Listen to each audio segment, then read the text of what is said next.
Hello প্রিয় শিক্ষার্থীরা, স্বাগতম তোমাদেরকে আরেকবার আজকের ক্লাসে। আজকের ক্লাসটা হবে তোমাদের হিসাব বিজ্ঞান প্রথম পত্রের 3rd চ্যাপ্টার অর্থাৎ ব্যাংক সমন্বয় বিবরণীর উপর, যেটার উপর আমি অলরেডি 2টা ক্লাস নিয়েছি এবং তোমাদেরকে রিকোয়েস্ট করব যারা আমার আগের প্রিভিয়াস ক্লাসগুলো মিস করেছো বা কোনো কারণে করতে পারোনি, তোমরা অবশ্যই ওই 2টা ক্লাস দেখে আসবে। ইউটিউবে আমাদের যে পেজ আছে, পেজের লিঙ্কে নিচে দেওয়া আছে, ভিডিওগুলো আপলোড করা আছে, তোমরা এখান থেকে একটু দেখে আসবে। তো কেন বললাম সেটা হচ্ছে এটা একটা ধারাবাহিক প্রসেস, যাদের বিশেষ করে তোমরা যেহেতু 9-10 এই চ্যাপ্টারটা করনি, as far as I know, তো বেসিক আইডিয়া, বেসিক কনসেপ্টটা যদি তোমাদের জানা না থাকে তাহলে কি এই আমরা মোটামুটি মূল অঙ্কে চলে এসেছি আজকে 3rd ক্লাসে। সেই ম্যাথটা বুঝতে তোমাদের জন্য কঠিন হবে যদি তুমি না দেখে আসো। তো আমি আরেকবার বলছি, যারা আমার প্রিভিয়াস 2টা ভিডিও তোমরা দেখোনি বা প্রিভিয়াস 2টা ক্লাসে অ্যাটেন্ড করতে পারোনি, তোমরা অবশ্যই আগে সেগুলো দেখে দেন তোমরা এই ক্লাসটা করবে। তো যাই হোক, আশা করি সবাই ভালো আছো। আমরা যথারীতি এই দুর্যোগের মধ্যে ক্লাস নিচ্ছি, তো আশা করছি দ্রুত হয়তো এই সমস্যাটা আমরা হয়তো দেখব, জানি না, যদি শেষ হয় আর কি, তো সরাসরি তোমাদের সাথে দেখা হবে। আপাতত আমরা যে সময়টা এখানে তোমার অনলাইনে ক্লাসগুলো হচ্ছে, আমরা চেষ্টা করছি যে মোটামুটি যতটুকু সিলেবাসটা এগিয়ে নেওয়া যায় সেটা করার। তো তোমাদেরও রেসপন্সিবিলিটি হচ্ছে, তোমাদের আমি লাস্ট 2টো ক্লাসে বই কিনতে বলেছিলাম, 2টো, সেটা হচ্ছে সমন্বয় অথবা জনকল্যাণ, অথবা 2টো বই একসাথে তোমরা নিতে পারো। সেক্ষেত্রে তোমাদের জন্য প্রিপারেশন নেওয়াটা একটু বেটার হবে বা ভালো হবে।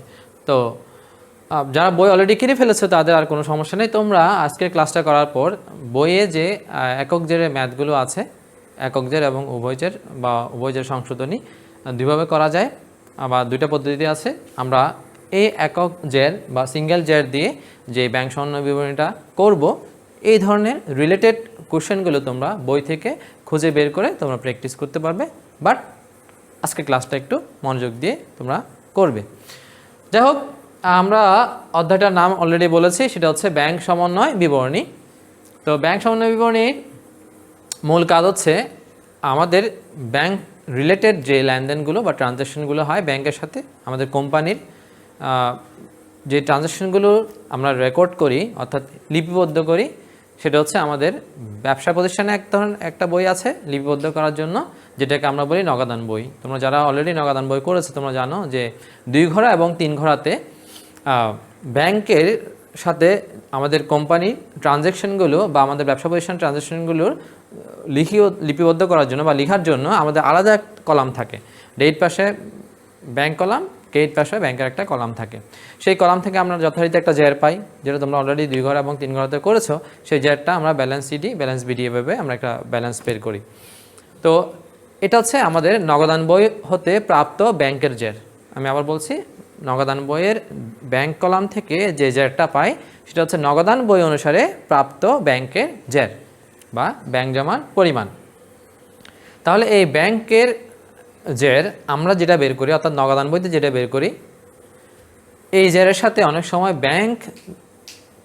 ব্যাংক তাদের ব্যবসা প্রতিষ্ঠানে বা ব্যাংক প্রতিষ্ঠানে তারা আমাদের অ্যাকাউন্টের এগেনস্টে অর্থাৎ আমাদের অ্যাকাউন্টে তারাও একটা কী করে হিসাব রাখে।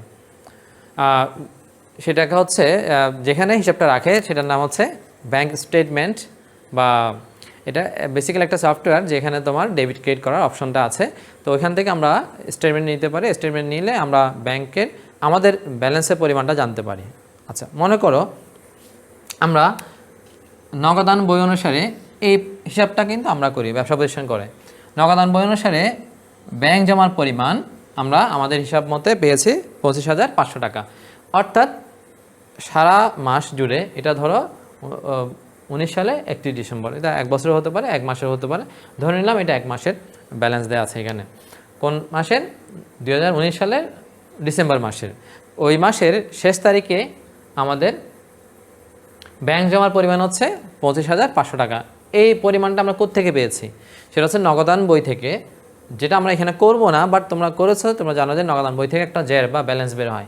মনে করো সেই নগদান বইয়ে ব্যাংক কলামের ডেবিট ক্রেডিট যোগ বিয়োগ করে আমরা জমার পরিমাণ পেলাম 25,500 টাকা, ব্যালেন্স যেটাকে আমরা বলি। তো এই আমাদের অ্যাকাউন্টে, তার মানে আমরা বুঝতে পারছি আমাদের ব্যাংক অ্যাকাউন্টে 25,500 টাকা জমা আছে। তো আমরা মাস শেষে ব্যাংকের ব্যালেন্সটা নিলাম, ব্যাংক থেকে একটা স্টেটমেন্ট নিলাম, সেখানে দেখা যাচ্ছে ব্যাংকের ব্যালেন্সটা অন্যরকম। কত টাকা আমি বলছি না, আপাতত আমাদের দরকার নেই আমার। তো কিন্তু 25,500 টাকা না, হতে পারে কম, হতে পারে বেশি। তার মানে সামহাও আমাদের ব্যালেন্সের সাথে ব্যাংকের ব্যালেন্সটা মিলেনি। তো মিলেনি, তার জন্য ব্যাংক অনেক সময় দায়ী হতে পারে, অনেক সময় ব্যাংকের ভুল হতে পারে, কিংবা অনেক সময় নগদান বইয়ের ভুল হতে পারে, অনেক সময় কমিউনিকেশন গ্যাপ থাকতে পারে, যার ফলে আমাদের একটা হিসাব বা একটা জমা কিংবা ইস্যুকৃত চেক, বিভিন্ন ধরনের লেনদেন আমাদের কোনো না কোনো একটা বইতে মিস হয়ে যাচ্ছে। আমি সেগুলো এখানে আমরা যথারীতি পড়ব। আপাতত জাস্ট এতটুকু জেনে রাখো যে আমাদের হিসাব মতে ব্যাংকে জমা থাকার কথা 25,500 টাকা, কিন্তু স্টেটমেন্টে দেখা যাচ্ছে 25,500 টাকা না, তার চেয়ে কম অথবা বেশি। তো যেহেতু মিলেনি, আমাদের কাজ হচ্ছে এখন আমরা সেটা মিলাবো। তো মিলানোর জন্যই আমাদেরকে একটা বিবরণী করতে হবে। এই বিবরণীটার নাম হচ্ছে ব্যাংক সমন্বয় বিবরণী। তো আমি উপরে লিখছি ব্যাংক সমন্বয় বিবরণী।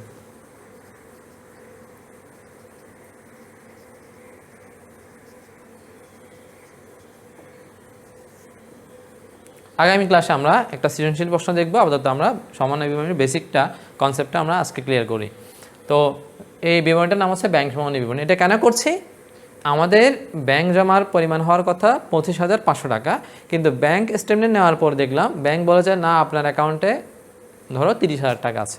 তার মানে তো মিলেনি, কিন্তু দুইটা মিলার কথা, কারণ অ্যাকাউন্ট তো একটাই, কিন্তু আমাদের হিসেবে আসছে 25,500, ওদের হিসেবে আসছে আমাদের অ্যাকাউন্টে জমা আছে 30,000 টাকা মনে করো। তাহলে মিলেনি কেন? এই মিলানোর জন্য আমরা, বা কারণগুলো ফাইন্ড আউট করে মিলানোর জন্য আমরা এই কাজটা করি, সেটা নাম হচ্ছে ব্যাংক সমন্বয় বিবরণী। তো এখানে প্রতিষ্ঠানের নাম আছে, অথবা প্রতিষ্ঠানের নাম না থাকলে জনাব আমান লিখতে পারো। আর তারিখটা এখানে হচ্ছে 2019 সালের 31 ডিসেম্বর তারিখে।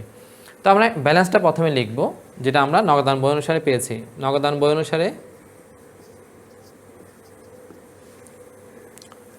অনুসারে ব্যাংক জমা, আমি খুব সংক্ষেপে লিখলাম যেহেতু স্পেসটা কম, লিখলাম 25,500 টাকা। তাহলে দেখো আমাদের ব্যালেন্স হচ্ছে এত টাকা, যেটা ব্যাংকের ব্যালেন্সের সাথে মিলেনি। এখানে যে দেওয়া আছে শুধুমাত্র একটা, ব্যাংকের ব্যালেন্স কত সেটা আমাদের দেওয়া নেই। উভয় জেরের ক্ষেত্রে দুটাই দেওয়া থাকে। আমরা আপাতত একক জেরটা আজকে শেষ করব। তো আমাদের হিসাবে 25,500 টাকা ব্যাংকের জমা আছে। তো এখন দেখো আমাদের সাথে ব্যাংকের ব্যালেন্স যদিও একই অ্যাকাউন্ট, না মিলার অনেকগুলো কারণ থাকতে পারে। সেই কারণগুলো এখানে দেওয়া আছে 1 থেকে 6 পর্যন্ত।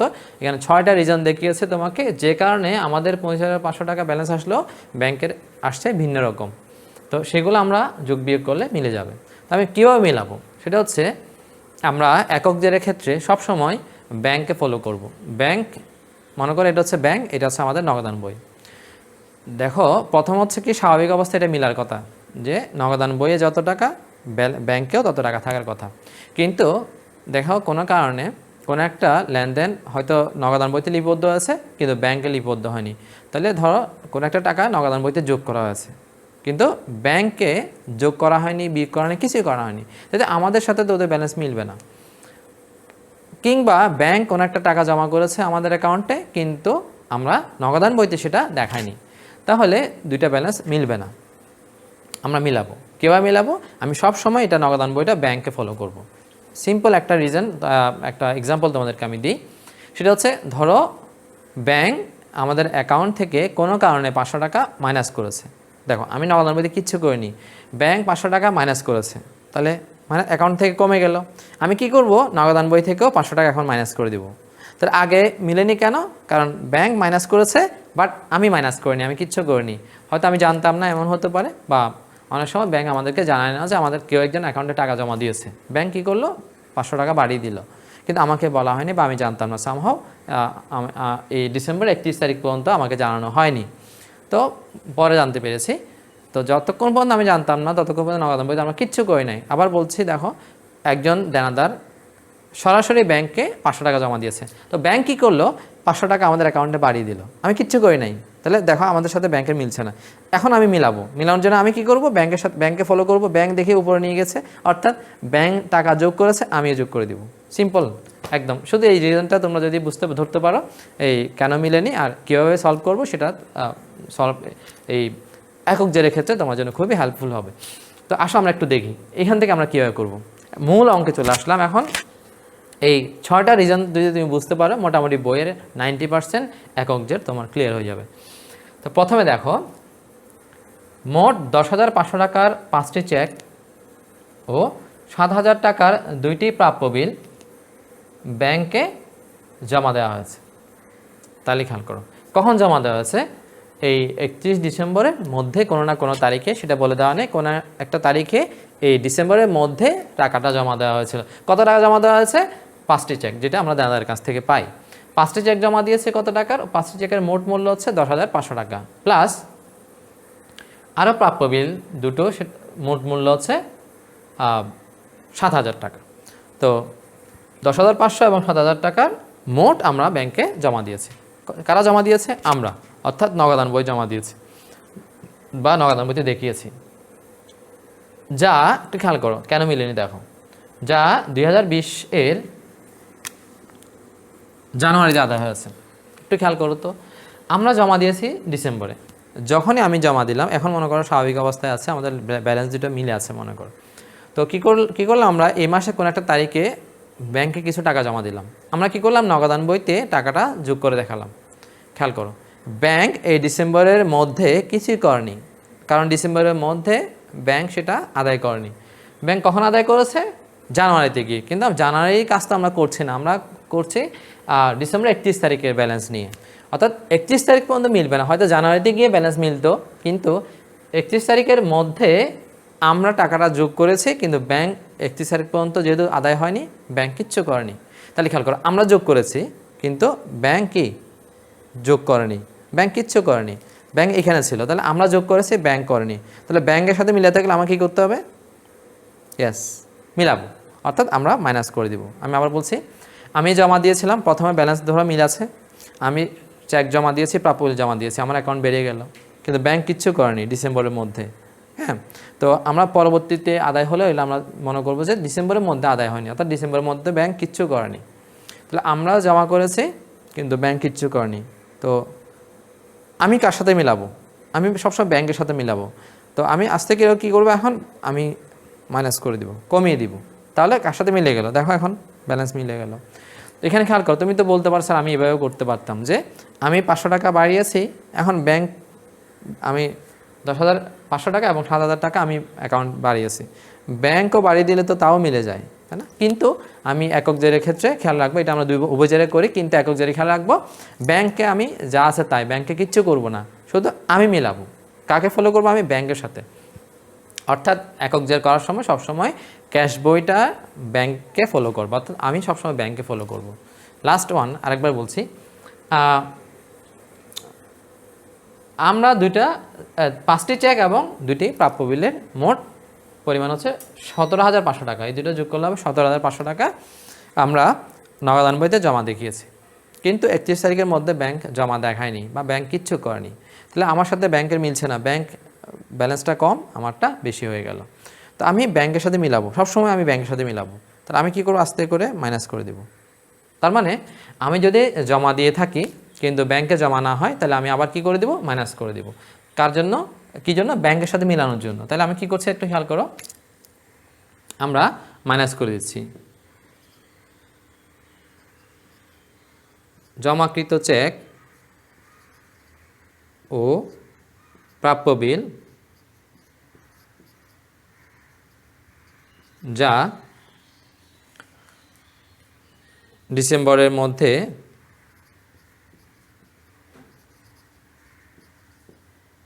আদায় হয়নি। জানুয়ারিতে আদায় হয়েছে, আমরা জানুয়ারি কাজ করছি না, আমরা করছি ডিসেম্বরের কাজ। তো আদায় হয়নি, কখন আদায় হয়নি? ডিসেম্বরের মধ্যে আদায় হয়নি। তাহলে আমরা কি করে দেবো, এটাকে মাইনাস করে দিব। মোট কত টাকা? 17,500 টাকা।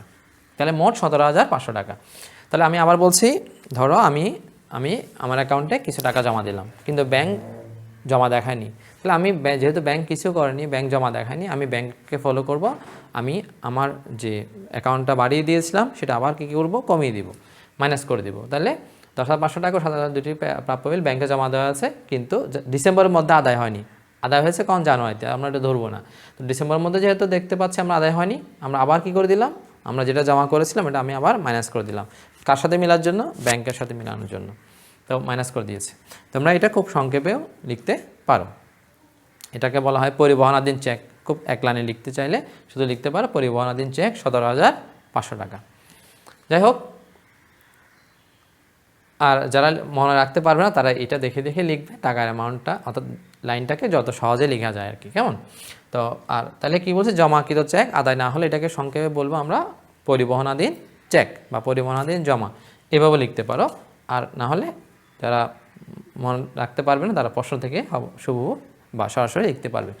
যাই হোক, তা আমরা এই জিনিসটা যেটা তোমাদেরকে বুঝিয়েছি এটা যদি বুঝতে পারো, বাকি সবই তুমি ইজিলি করতে পারবে। খেয়াল করো, এবার 2 নাম্বার চলে যাচ্ছে। ইস্যুকৃত এত টাকার চেকের মধ্যে 10,500 টাকার চেক পরিশোধিত হয়েছে। তাহলে ইস্যু করা মানে হচ্ছে আমি কাউকে চেক দিয়েছি। তাহলে দেখো কত টাকা চেক দিয়েছি, 12,500 টাকার চেক। কাকে ইস্যু করি বা কাকে চেক দিই আমরা, পাওনাদারকে, যে আমার কাছ থেকে টাকা পাবে। ক্যাশ টাকা না দিয়ে আমি একটা চেক দিয়েছি। তো 12,500 টাকার চেক দিয়েছি। কে দিয়েছে, আমি দিয়েছি, অর্থাৎ প্রতিষ্ঠান দিয়েছে কাউকে। তো তার মধ্যে 10,500 টাকা চেক পরিশোধিত হয়েছে, অর্থাৎ ব্যাংক পরিশোধ করেছে কত টাকার চেক, 10,500 টাকার চেক। তাহলে একটু খেয়াল করো, খুব সিম্পল জিনিস। মনে করো প্রথমে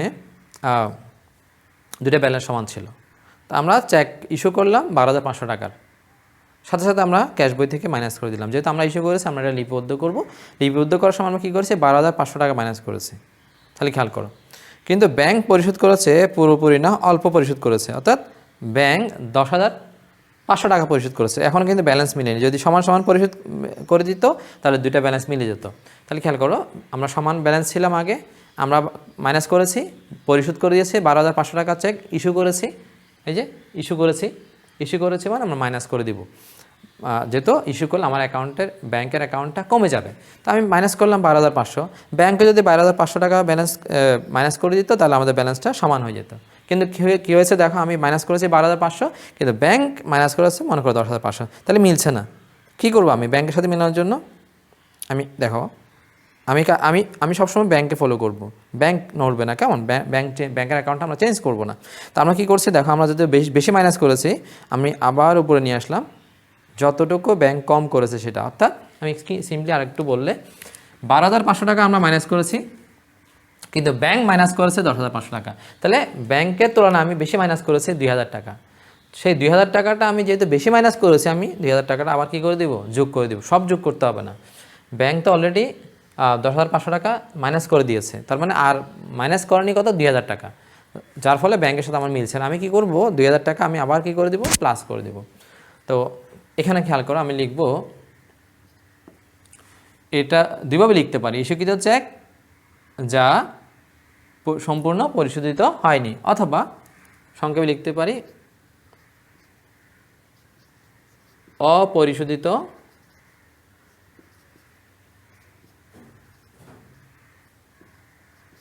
চেক, কিংবা বকেয়া চেক। কেমন, কত টাকা অপরিশোধিত আছে, 2,000 টাকা। আমি কি করে দিলাম, এটা যোগ করে দিলাম, কেমন। যাই হোক, এই দুইটা সমস্যা তোমার প্রায় সব অঙ্কে আছে। তো আমি আরেকবার বলছি কি করেছি দেখো, আমি ইস্যু করেছি, নর্মালি ব্যালেন্স মিল ছিল, আমি ইস্যু করেছি 12,500 টাকা, আমি বেশি মাইনাস করে ফেলেছি, পুরোটা মাইনাস করে ফেলেছি 12,500 টাকা, কিন্তু ব্যাংক 10,500 টাকা পর্যন্ত মাইনাস করেছে। আচ্ছা, তাহলে আমাদের সাথে ওদের পার্থক্য 2,000 টাকার, মিলাবো আমরা এখন। এই যে মিলে গেল, ওই 2,000 টাকা বেশি যে মাইনাস করেছে সেটা আমি সমান করে দিলাম, অর্থাৎ 2,000 টাকাটা আমি আবার উপরের দিকে মাইনাসে প্লাস করে দিলাম, কেমন। এটা জাস্ট তোমাকে সহজে বোঝানোর জন্য দেখাচ্ছি। 2,000 টাকা আমি আবার যোগ করে দিলাম। বাকিগুলো আশা করি খুবই সহজ হবে, কারণ এই দুটাই তোমাকে একটু ভালো করে বুঝতে হয়, বাকিগুলো খুব একটা কঠিন না, ইনশাল্লাহ আমরা বুঝতে পারবো। 3 নাম্বারে যাচ্ছি আমি এখন। দেখো, 3,500 টাকার একটি প্রাপ্য বিল 3,400 টাকায় বাট্টা করা হলেও নগদান বইতে পূর্ণ মূল্যে লেখা হয়েছে। 3,500 টাকার একটি প্রাপ্য বিল প্রাপ্য বিলের টাকা আমরা জানি যে ব্যাংকে জমা হয় অনেক সময়, আবার অনেক সময় আমরা সরাসরি পাই, দুটো হতে পারে। তো যাই হোক, কিন্তু এই বিলটা আমরা কি করেছি দেখো, বিলটা আমরা ব্যাংকে ভাঙিয়েছি বা বাট্টা করেছি, অর্থাৎ আমাদের সেই নিজের সময়ের আগে আমাদের টাকার প্রয়োজন হওয়ায় আমরা ব্যাংকে গিয়ে সেটা ব্যাংক থেকে ভাঙিয়ে নিয়েছি। তো নর্মালি আমরা 3,500 টাকার চেক যদি নিজের সময় শেষে নিতাম তাহলে 3,500 টাকাই পেতাম, কিন্তু আমাকে তার আগেই ব্যাংক থেকে বাট্টা করতে হচ্ছে। তো আমরা কত টাকা বাট্টা করেছি? 3,400 টাকা। বাকি 100 টাকা হয়তো ব্যাংক আমাদের কাছ থেকে বাট্টা বাবদ কেটে নিয়েছে, তো যেটা আমার অ্যাকাউন্টে অ্যাকচুয়ালি জমা হচ্ছে না। তা 3,500 টাকার প্রাপ্য বিল আমরা বাট্টা করেছি কত টাকায়? 3,400 টাকায়। তার মানে আমার অ্যাকাউন্টে আলটিমেটলি জমা হওয়ার কথা 3,400 টাকা। তো আমি তাহলে অ্যাকাউন্টে জমা দেখাবো কত? 3,400 টাকা। কিন্তু কি হয়েছে দেখো ঘটনাটা, নগদান বইতে অর্থাৎ আমরা লেখার সময় পূর্ণ মূল্যে লিখেছি, অর্থাৎ আমরা ধরে নিয়েছি আমাদের অ্যাকাউন্টে কত টাকা জমা হয়েছে? 3,500 টাকা। খেয়াল করো, তা আমাদের জমা হওয়ার কথা 3,400 টাকা, আমরা লিখার কথা 3,400, কিন্তু আমি বেশি লিখে ফেলেছি। কত টাকা বেশি লিখেছি? এখানে 100 টাকা বেশি লিখেছি। তাহলে যে 100 টাকা বেশি লেখার কারণে ব্যাংকের সাথে আমাদের মিলবে না। আমি এখন মিলাবো, কীভাবে মিলাবো? আমি আরেকবার বলছি, 3,500 টাকার একটি প্রাপ্য বিল বাট্টা করা হয়েছে 3,400 টাকায়। তার মানে আমার অ্যাকাউন্টে আলটিমেটলি জমা হবে 3,400 টাকা, কিন্তু আমি লিখে ফেলেছি কত? পূর্ণ মূল্য, অর্থাৎ 3,500 টাকা। তাহলে আমি এখানে 100 টাকা বেশি লিখেছি, যার ফলে ব্যাংকের সাথে আমাদের সাথে মিলবে না। তো সেই 100 টাকা ভুলটা কোথায় হচ্ছে? নগদান বইতে আমরা ভুল করেছি। তাহলে আমরা এখন ব্যাংকের সাথে মিলাবো, অর্থাৎ ভুলটা সংশোধন করব। তাহলে আমরা 100 টাকা জাস্ট বেশি লিখেছি, 100 টাকা আমরা কী করে দিব? এখন মাইনাস করে দিব। তাহলে দেখো 2 বাট্টাকৃত প্রাপ্য বিল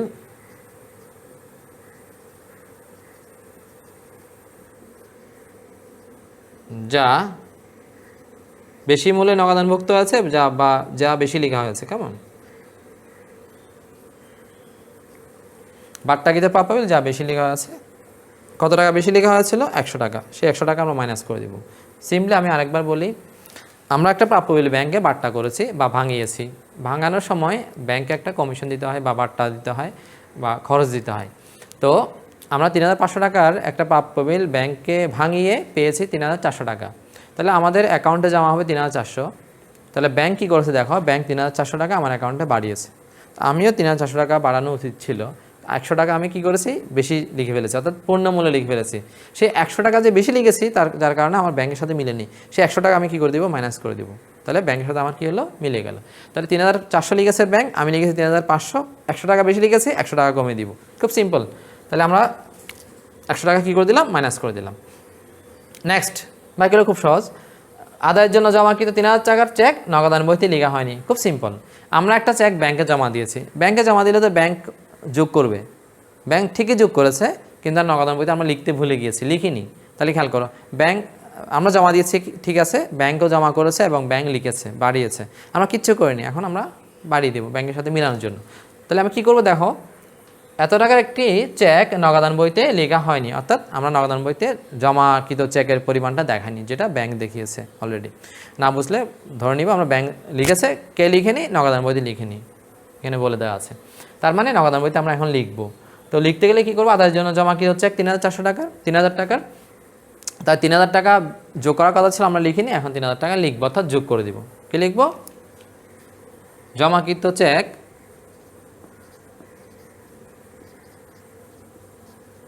যা নগদানভুক্ত হয়নি। তো জমাকৃত চেক যা নগদানভুক্ত হয়নি কত টাকা? 3,000 টাকা। তাহলে কি খেয়াল করো, এটা হচ্ছে টোটালি লেখা হয়নি। আগেরগুলো হচ্ছে কি আংশিক লেখা হয়েছিল বা একজন লিখেছে একজন লিখেনি। এখানে কী হয়েছে দেখো, আমি একটা চেক জমা দিয়েছি, 3,000 টাকার একটা চেক জমা দিয়েছি, যেটা ব্যাংক লিখেছে কিন্তু আমরা নগদান বইতে লিখি নাই, এখন আমরা লিখলাম, শেষ। অর্থাৎ ব্যাংকে জমা দিয়েছে, ব্যাংক বাড়িয়েছে, আমরা বাড়িয়ে দিলাম, শেষ। তাহলে আমাদের বাকি আছে আর কয়টা? 2টা। তো আমরা আদায়ের জন্য জমাকৃত চেক নগদান বইতে লেখা হয়নি, যেগুলো নগদান বইতে লেখা হয়নি বলে এগুলো খুব সহজ। জমা দিয়েছি, লিখি নাই, এখন জমা করবো, অর্থাৎ লিখবো। দেনাদার সরাসরি ব্যাংকে জমা দিয়েছে, দেনাদার সরাসরি, তাহলে আমরা দিই নাই, এরা এগুলো আমরা দিয়েছি। এই চেকটা দেখা যাচ্ছে কি দেনাদার সরাসরি ব্যাংকে গিয়ে জমা দিয়েছে, তাহলে ব্যাংকে জমা দিলে ব্যাংকে টাকা বাড়বে। কত টাকা বেড়েছে? 4,000 টাকা, যা নগদানবতী লেখা নেই। তাহলে খেয়াল করো, দেনাদার ব্যাংকে জমা দিয়েছে, ব্যাংকে টাকাটা বেড়ে গেল, কিন্তু আমরা নগদানবতী কিচ্ছু করে নাই, লিখি নাই। এখন আমরা লিখবো, অর্থাৎ বাড়িয়ে দিব। তো কত টাকা বাড়িয়ে দিব? 4,000 টাকা। খুব সহজ। 3 নাম্বার দিয়ে লিখছি, দেনাদার কর্তৃক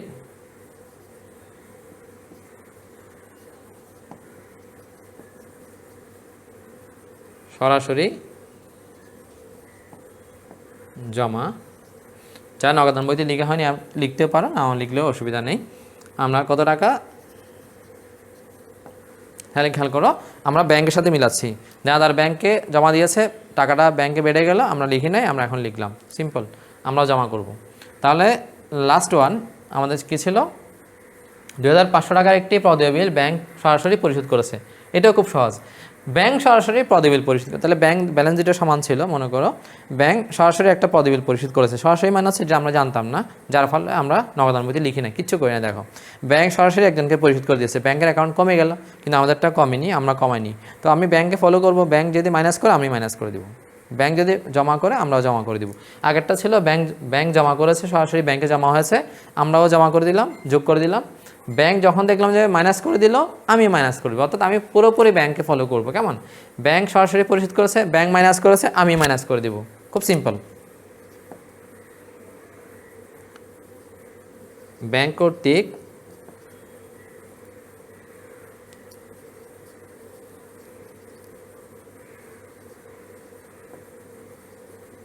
সরাসরি পরিশোধ বা প্রদেয় বিল পরিশোধ এমনভাবে লিখবে যেন বোঝা যায়। কেমন?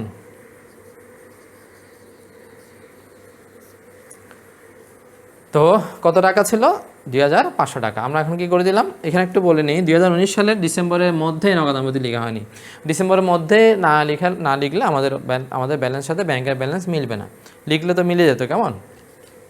নগদানবতী লেখা হয়নি, এখন আমি লিখলাম। তবে আমি কী করবো, এই আইটেমগুলো এখানে যোগ করব, আর এই আইটেমগুলো এখানে কি করব, বিয়োগ করব। তাহলে এখানে কত টাকা হয়?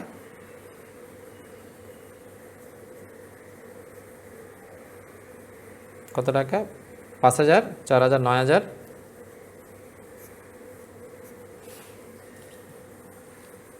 এরপরে আমাদের যোগ করে আমরা এ টোটালটা মাইনাস করি। এখানে হচ্ছে কত? 20,100 টাকা।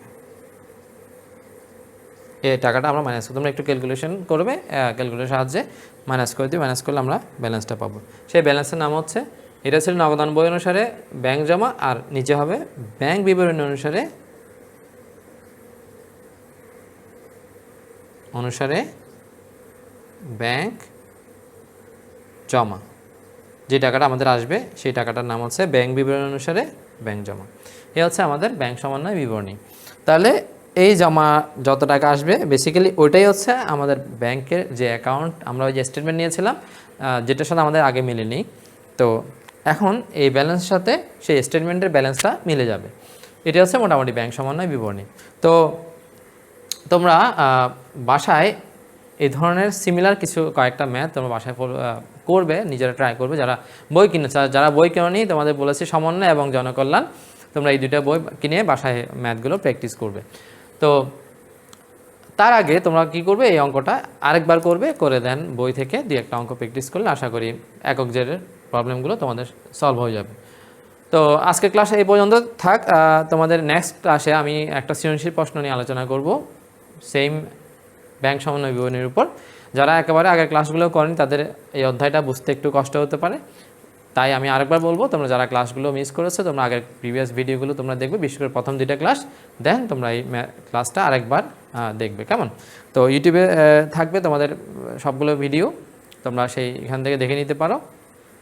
আর সবাই মিলে ফ্রেন্ড যারা আছে তোমাদের সাথে, তোমাদের পরিচিত মহসিন কলেজে অ্যাডমিশন নিয়েছে, সবাইকে একটু জানাবে যেন সবাই ক্লাসগুলো রেগুলারলি করে। যেহেতু আমাদের রুটিন অনুসারে রেগুলার ক্লাস হচ্ছে, ক্লাসগুলো যেন সবাই করে। কেমন? সবার প্রতি এটা অনুরোধ থাকবে।